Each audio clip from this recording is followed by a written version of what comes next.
Hello friends, welcome back to my channel Gyan Sankalp. तो friends, ये मेरा पॉलिटिकल साइंस यानी राजनीतिक विज्ञान के 1000 क्वेश्चन सीरीज का पार्ट 39 है। इससे पहले मैंने 38 पार्ट अपने चैनल पे अपलोड कर रखा है। अगर आपने उसे अभी तक नहीं देखा है तो आप प्लीज़ उसे जाके देख लीजिए। मेरे चैनल पे आपको प्लेलिस्ट मिल जाएंगी 1000 क्वेश्चन सीरीज़ की। और ये जो क्वेश्चन है ये यूजीसी नेट के प्रीवियस ईयर के क्वेश्चन है। मैंने 2023, 22, 21 और 20 और 19 की पूरी जितने भी क्वेश्चंस थे यूजीसी नेट के करा चुकी हूँ। आज मैं 2018 के क्वेश्चन कराने जा रही हूँ। और आप किसी भी स्टेट का एग्ज़ाम दे रहे हो, अगर आपका सब्जेक्ट पॉलिटिकल साइंस है तो ये क्लास आपके लिए काफ़ी हेल्पफुल रहेगा। और सारे एग्ज़ामों में इससे यूजीसी नेट से क्वेश्चन एट इट इज़, अभी जैसे महाराष्ट्र का जो हुआ था पिछले संडे को हुआ था, तो उसमें बहुत सारे क्वेश्चन अब यूजीसी नेट के ही डाल रखे थे। और पिछले मंथ जो नॉर्थ ईस्ट का भी जो सेट एग्ज़ाम हुआ था उसमें भी हमने देखा काफ़ी सारे क्वेश्चन यूजीसी नेट से उन्होंने डाल रखे। तो आप किसी भी स्टेट का सेट दे रहे हो या यूजीसी नेट इवन दे रहे हो तो क्वेश्चन भले यूजीसी नेट में ये क्वेश्चन रिपीट नहीं होता, बस इसी क्वेश्चन को थोड़ा मॉडिफाई करके दिया जाता है, क्योंकि टॉपिक तो सेम ही रहता है। और इसमें एक बेनिफिट आपको ये भी है कि इस क्वेश्चन पेपर में आपको सारे पॉलिटिकल साइंस के सब पार्ट मिल जाएंगे, जैसे कि comparative, theoretical part, administrative part. तो इससे आपकी प्रिपरेशन में काफ़ी हेल्प मिलेगा। तो ठीक है फ्रेंड्स, हम अपना क्लास स्टार्ट करते हैं। हाँ, अगर आपको किसी वजह से ये चैनल आपको हेल्पफुल लग रहा है, आपकी प्रिपरेशन में थोड़ी भी हेल्प करिए, तो प्लीज़ आप मेरे चैनल को सब्सक्राइब कीजिए और मेरे वीडियो को लाइक कीजिए और अपने फ्रेंड में शेयर कीजिए। तो आज का क्वेश्चन हम स्टार्ट करते हैं। ये 2018 का क्वेश्चन है। चलो, तो पहला क्वेश्चन है कि कौटिल्य, हाँ, और अगर आप यूपी का खाते हैं तो यूपी से कौटिल्य से तो 2 से 3 क्वेश्चन आपने देखा भी होगा। अगर प्रीवियस ईयर का क्वेश्चन तो उसमें 2 से 3 क्वेश्चन तो कौटिल्य से आते ही है। अर्थशास्त्र से आए, कौटिल्य से आए कि अर्थशास्त्र का पार्ट पूछ लेते कितने सब पार्ट में अर्थशास्त्र है, कितने मतलब उसमें कितने, क्या बोलते हैं, मंत्रिपरिषद में कितने सदस्यों की संख्या, मतलब बहुत सारे, मतलब अंदर से क्वेश्चन पूछा जाता है। तो एक बार आप इसको देख लीजिए, ये तो बहुत ईजी क्वेश्चन है अगर आपने पढ़ा होगा तो। राज्य के सप्तांग सिद्धांत उन्होंने दिया था। तो सप्तांग सिद्धांत के 7 पार्ट है, उसमें से 4 पार्ट के बारे में पूछा, उसका क्या अर्थ होता है, शरीर के किस अंग से इसको डिनोट किया गया है। तो देखो, आत्मा, सुहृदय, इसको मित्र भी बोलते हैं, दुर्ग और कोष। तो आत्मा को आपका एक का आंख, अमात्य, अमात्य मतलब आंख, अमात्य मतलब मंत्री होता आंख, ऐसे इसको जो बॉडी पार्ट आंख से डिनोट किया गया है। सुहृदय इसको बोला गया है आपका कान, ठीक है। दुर्ग, दुर्ग का मतलब हुआ आपका भुजा, और कोष का मतलब मुख। और इसके और 7 कौन कौन से अंग, सप्तांग सिद्धांत के आप 7 अंग जरूर जानिए। देखो, अमात्य, कोष, दंड, मित्र, जनपद और दुर्ग, या ठीक है। अगला क्वेश्चन है प्लेटो के बारे में, प्लेटो के शिक्षा सिद्धांत के बारे में। तो इनमें से उनकी जो शिक्षा सिद्धांत के संबंधित विशेषता है, इनमें से कौन सी सही है। तो यह सामाजिक सदाचार तथा सत्य की अनुभूति का एक साधन है, बिल्कुल सही बात है। बचपन से लेकर 6 वर्ष की उम्र तक प्राथमिक शिक्षा आरंभ होती है। सार्वजनिक परीक्षा 20 वर्ष की उम्र में होती थी और 30 वर्ष की उम्र में दूसरे चयन की परीक्षा होती। तो ये चारों ऑप्शन जो है, चारों सही है। तो उनकी शिक्षा की विशेषता ये चारों है। प्लेटो की शिक्षा संबंधी सिद्धांत का उद्देश्य राज्य के समस्त नागरिकों में पूर्ण सामंजस्य बनाए रखना और प्रत्येक व्यक्ति द्वारा स्वधर्म का पालन करना। प्लेटो नागरिकों की शिक्षा के 2 भागों में विभक्त करता है। पहली प्रारंभिक शिक्षा जो मुख्यतः सैनिक वर्ग के लिए था, और दूसरी शिक्षा उच्च शिक्षा जो शासक वर्ग के लिए था। प्लेटो की शिक्षा व्यवस्था में एथेंस स्पार्टा की व्यवस्था का सम्मिश्रण है, एथेंस और स्पार्टा की व्यवस्था की सम्मिश्रण है। प्लेटो की शिक्षा व्यवस्था में उत्पादक वर्ग सम्मिलित नहीं है, ठीक। उत्पादक वर्ग को शिक्षा सिर्फ सैनिक वर्ग और मतलब शासक वर्ग के लिए शिक्षा की अनिवार्यता है, उत्पादक वर्ग के लिए नहीं है। और साम्यवाद का जो सिद्धांत है प्लेटो का, वो भी बस 2 वर्ग पे ही लागू होता है, सैनिक वर्ग और शासक वर्ग।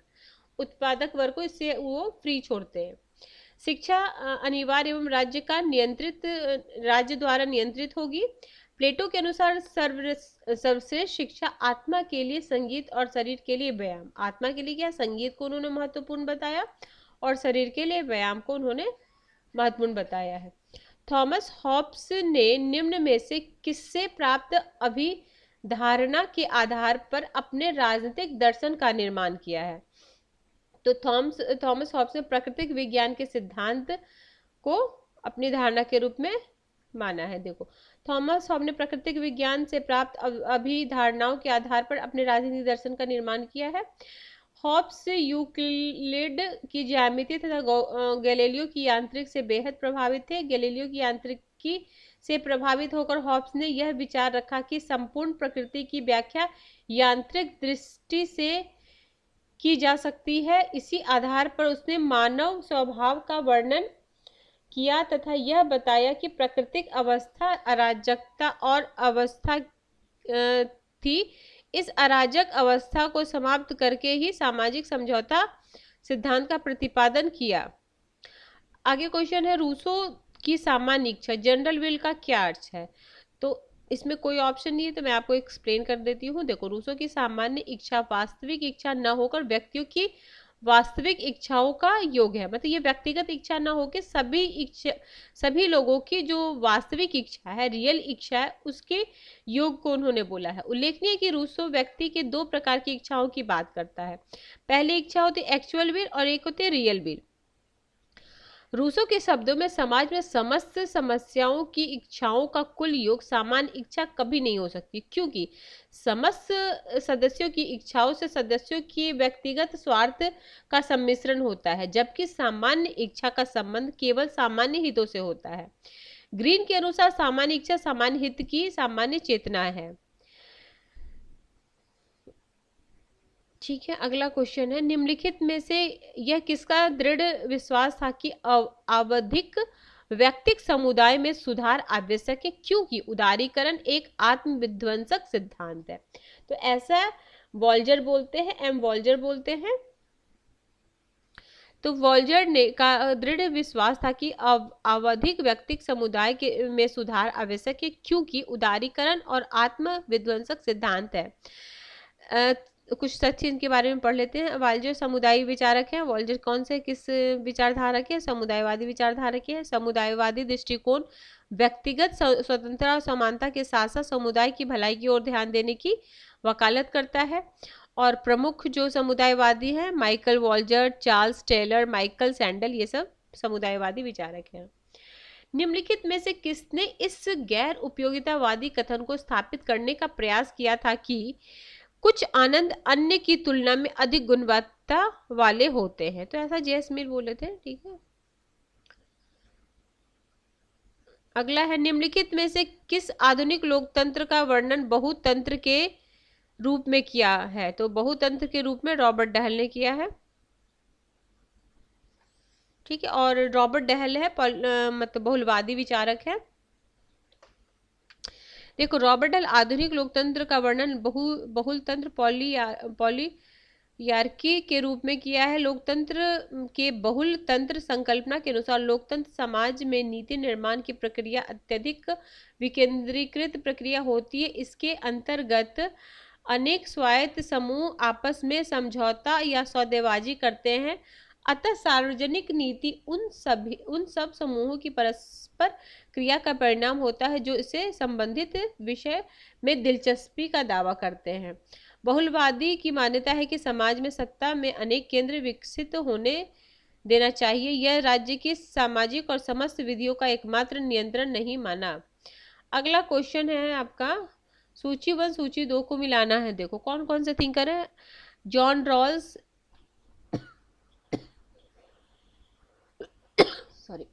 John Rawls, Robert Nozick, Walzer और थॉमस पोगे। तो इस तरह के क्वेश्चन को करने में सबसे पहले आप देखो आपको क्या पता है। तो आपको जॉन रॉल्स के बारे में पता होगा, जॉन रॉल्स ने क्या दिया है, और रॉबर्ट नॉजिक के बारे में आई थिंक पता होगा। ऐसे देखो, तो ये क्या दिए थे? वितरणात्मक न्याय आधुनिक, जैसे सबसे पहले वितरणात्मक न्याय की बात अरस्तु ने किया था, लेकिन आधुनिक समय में जॉन रॉल्स ने वितरणात्मक न्याय की बात की है। और रॉबर्ट नॉजिक का क्या है, न्याय पात्रता के रूप में। तो सबसे पहले ए का 3 लगाते हैं, ए का 3 लगाने से आपका एक से ही आंसर मिल जाता है, फिर भी हम सब सारा लगा के देखते हैं। रॉबर्ट नॉजिक है न्याय पात्रता के रूप में, माइकल वॉल्जर समुदायवादी विचार, अभी हमने ऊपर पढ़ा है तो फर्स्ट हो जाएगा, और थॉमस फॉगे क्या है, वैश्विक न्याय। तो इसमें से जो आपको पता है बहुत अच्छी बात है, अगर नहीं भी पता तो आप प्लीज इसको नोट डाउन के लिए, ऐसे क्वेश्चन आपको 1 से 2 भी अगर इसमें आता है ना तो आपके आंसर सही हो जाएंगे। आगे है, लेनिन की निम्नलिखित रचनाओं को उनके प्रकाशित होने के क्रम में व्यवस्थित कीजिए। तो सबसे पहला उन्होंने the development of capitalism in Russia, fourth first में लिखेंगे फोर्थ, फिर third what is to be done, और फिर हो जाएगा materialism and the empirio criticism, फिर है सबसे लास्ट में सोशल एंड वॉर। तो इसका जो इस विषय भी लिखा हुआ है यहाँ पे, आप एक बार देख के नोट डाउन कर सकते हो। देखो सबसे पहले 1899 में उन्होंने लिखा था the development of capitalism in Russia, what is to be done 1902 में, फिर materialism and the empirio criticism 1909 में, और सोशलिज्म एंड वॉर 1915 में। आगे है, लेनिन ने अपनी पुस्तक what is to be done के दल को बुद्धिजीवी और प्रशिक्षित लोगों का संगठन माना है। आगे है, निम्नलिखित में यह किसका कथन है, कौन ये कथन जो मतलब कोटेशन है, राजनीतिक व्यवहार एवं अर्थ बौद्धिक प्रवृत्ति तक ठोस शैक्षणिक आंदोलन दोनों है। तो ऐसा आपको बोलते हैं डेविड ईस्टन। क्या बोलते हैं, राजनीतिक व्यवहार का अर्थ बौद्धिक प्रवृत्ति तथा ठोस शैक्षणिक आंदोलन दोनों है। तो डेविड ईस्टन के अनुसार राजनीतिक व्यवहार का अर्थ बौद्धिक प्रवृत्ति तथा ठोस शैक्षणिक आंदोलन दोनों है। ईस्टन व्यवहारवादी क्रांति के प्रमुख प्रणेता है। देखो व्यवहारवादी आंदोलन के प्रमुख प्रणेता है, लेकिन बौद्धिक जनक अगर पूछे तो मैरिनी है। अगला, व्यवहारवादी राजनीतिक विज्ञान की विषय वस्तु को वैज्ञानिक अध्ययन, ठीक है। क्वेश्चन नंबर 11 क्या बोलते हैं, जॉन रॉल्स की वेल ऑफ इग्नोरेंस की धारणा कहाँ से क्या है। तो वेल ऑफ इग्नोरेंस की अवधारणा का मतलब है दल उनके अच्छे की अवधारणा जानता है, दल उनके अच्छे की अवधारणा जानता है, ऑप्शन डी। अब क्या क्या नहीं है, कोई समाज में अपना स्थान नहीं जानता, मतलब क्या नहीं पूछा, ठीक है, ये ध्यान रखो। तो ये नहीं है, डी वाला नहीं है, बाकी सब है। देखो, कोई अपना स्थान नहीं जानता है, कोई अपने वर्ग स्थिति तथा सामाजिक दर्जा नहीं जानता है, कोई प्राकृतिक संपदा के वितरण में अपना भविष्य नहीं जानता है। तो ये तीनों नहीं जानता है, और ये तीनों सही है उनके वेल ऑफ इग्नोरेंस में, और ये गलत है, दल उनके अच्छी अवधारणा जानता है, ये नहीं है, फिर बाकी सब सही है। अगला है कथन और कारण वाला क्वेश्चन। कार्लाइल ने बेंथम के उपयोगितावाद सिद्धांत को सुकर सिद्धांत का है क्योंकि उनके अनुसार प्रसन्नता आनंद से बढ़कर है, ठीक है। तो ऑप्शन ए दोनों सही है और इसकी सही व्याख्या कर रहा है। फिर कथन कारण वाला क्वेश्चन, गांधी के अनुसार प्रबुद्ध अराजकतावाद का तात्पर्य उस समाज से है जो राज्य के निग्रह बल के बिना कार्य करता है क्योंकि व्यक्ति को अपने ऊपर पूर्ण नियंत्रण होता है। तो ऑप्शन ए इज राइट, दोनों सही है, सही एक्सप्लेनेशन कर रहा है इसकी। अगला क्वेश्चन नंबर 14 है, राजनीतिक सिद्धांत के पतन के लिए निम्नलिखित में कौन से कारक उत्तरदायी हैं। तो राजनीतिक पतन के लिए कौन कौन से उत्तरदायी हैं, तो ये आपका सारा है, इतिहासवाद, प्रत्यक्षवाद, नैतिक सापेक्षतावाद, अति तथ्यात्मकवाद, 1 2 3 4 सारा सही है। देखो, राजनीतिक सिद्धांत के पतन के लिए इतिहासवाद, प्रत्यक्षवाद, नैतिक सापेक्षता, तथ्यात्मक उत्तरदायी है। अल्फ्रेड कोबन ने पहली बार राजनीतिक सिद्धांत के चरण की संकल्पना दी, सबसे पहले अल्फ्रेड कोबन ने। डेविड ईस्टन के अनुसार राजनीतिक चरण का मूल कारण इतिहासवाद, नैतिक सापेक्षता है। इतिहासवाद दृष्टिकोण से संबंधित विचारकों ने केवल अतीत के अध्ययन पर बल दिया है तथा नए मूल्यों के निर्माण करने में असफल रहे। उन्होंने केवल इतिहास की पुनरावृत्ति की है जो मूलतः इतिहासकार का कार्य है। ईस्टन के अनुसार नैतिक सापेक्षता विचार ऑगस्ट काम्टे, मैक्स वेबर के तथ्यों तथा मूल्यों का अलगाव किया है, सृजनात्मक मूल्यों की अपेक्षा की है, जबकि तत्कालीन समाज में अत्यधिक महत्वपूर्ण परिवर्तन हो रहे हैं। अल्फ्रेड कॉमन के अनुसार तार्किक प्रत्यक्षवादियों ने तथ्यों पर ध्यान केंद्रित करते हुए मूल्यों को अपने विचार क्षेत्र में से बाहर रखा है। तो फ्रेंड ठीक है, चलो 15 क्वेश्चन नंबर 15 क्या है? अरस्तु के अनुसार निम्नलिखित में कौन सी विशेषताएं एथेंस का नागरिक बनने के लिए आवश्यक शर्त को पूरा नहीं करता है? ठीक है, किसी विशेष स्थान का निवासी, वाद चलाने और परिवार बनाने का अधिकार, जो मताधिकार से वंचित या देश से निर्वासित। तो ऐसा क्यों होगा? किसी नागरिक के वंशज, तो ऐसा नहीं है, कोई नहीं है। Option D is the right answer. 1 2 3 4। तो देखो, अरस्तु के अनुसार निम्नलिखित में कोई भी विशेषता एथेंस के नागरिक बनने के लिए आवश्यक शर्त नहीं है। अरस्तु के अनुसार न्यायिक शक्ति या सार्वजनिक पदों में भाग लेने से व्यक्ति नागरिक बनता है, और वो बूढ़ा, बच्चा, स्त्री और विदेशी दास को इससे अलग मतलब नागरिकता के से बाहर रखते हैं। एक न्यायालय में न्यायाधीश के रूप में कार्य करके एक व्यक्ति राज्य के न्यायिक कार्यों में भाग लेता है, मतलब राज्य के लिए जो कार्य करे, राज्य के कार्यों में सहभागी बने, उसे को ही ये सिर्फ नागरिक मानते हैं। अरस्तु के शब्द में नागरिकता राज्य सत्ता के उपभोग में भाग लेना है। समझ में आया? नागरिकता क्या है? राज्य सत्ता के उपभोग में भाग लेना है। अरस्तु ने स्त्री, बच्चे, दासों और बूढ़े को भी नागरिक की श्रेणी से बाहर रखा है। तो फ्रेंड्स, आज हम 15 क्वेश्चन तक करते हैं। नेक्स्ट क्लास में इससे आगे का क्वेश्चन कराऊंगी। अगर आपको किसी वजह से ये हेल्पफुल लग रहा है तो आप प्लीज़ मेरे चैनल को सब्सक्राइब कीजिए, अपने फ्रेंड में शेयर कीजिए, और till then bye bye, see you in next video.